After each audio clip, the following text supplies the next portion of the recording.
When I was first diagnosed, I thought my life was over. Sometimes it's at those intersections in life when we can't quite see the way, we meet our destiny. I used to be an event rider, and dressage is part of that. But as I started becoming slightly disabled after my diagnosis, eventually about 4 years later, it wasn't safe to jump anymore. So I stopped competitive eventing. Marta White has been riding horses since she was just 8 years old, laser focused.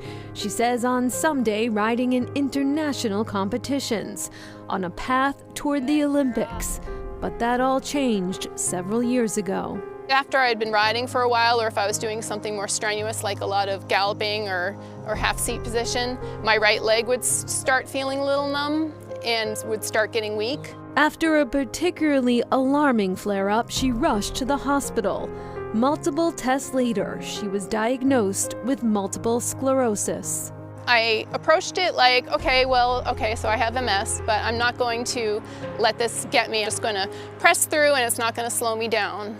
But after several years had gone by, I had come to realize that that's not how MS works. It was a big adjustment to accept that I'm becoming disabled and will likely continue. She eventually turned her focus to dressage. In dressage, the rider and horse complete choreographed movements in a dressage ring. A sport where movement matters. Para-dressage would allow her access to tools that would make it safer. These stirrups are breakaway stirrups, so if I were to fall off, they would come undone. But she was still missing the most important part. I knew I could do it if I had the horse, but I didn't think I would ever have a horse come into my life like that. I wouldn't be able to buy one. What she didn't know is circumstance was about to collide with serendipitous events.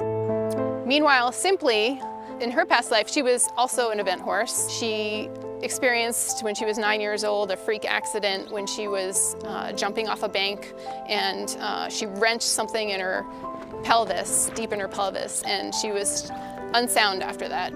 So they made the decision to breed her. They realized when she was out in the paddock running around the field with her filly that she looked sound again for the first time in 8 years. And it appears that being pregnant was the thing that ended up healing her. She would find strength among other women at New Meadows Farm in Pepperell, who know the best outcome is usually working together. We've formed an incredible community here. Owner Sandra Sulka says the pair had something in common. Every time there's an obstacle, she'll figure out a way to move past that obstacle. With every step discovering there is more than one path to a dream. So that's what changed for me when Simply came into my life, is she brought back hope for me and also the ability to have dreams again.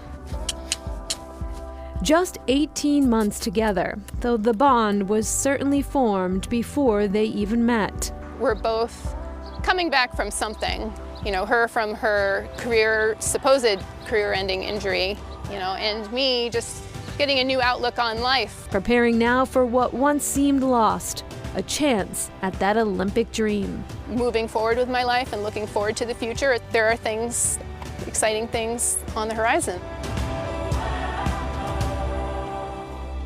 Wow. All right. Well, and Nicole tells us that Marta is on the short list to compete in the Paralympics this summer in Paris. Yeah, we're hoping for her, and she and her horse Simply are training for a number of other national competitions as well. Meanwhile, the owner of New Meadows Farm, Sandra Sulka, when she first moved here from Kentucky, single women were not allowed to get a loan to buy property, so she actually bred and sold puppies until she earned enough money to buy the farm on her own. That is determination. That is determination. Coming up in this martial arts studio, fighting back comes naturally.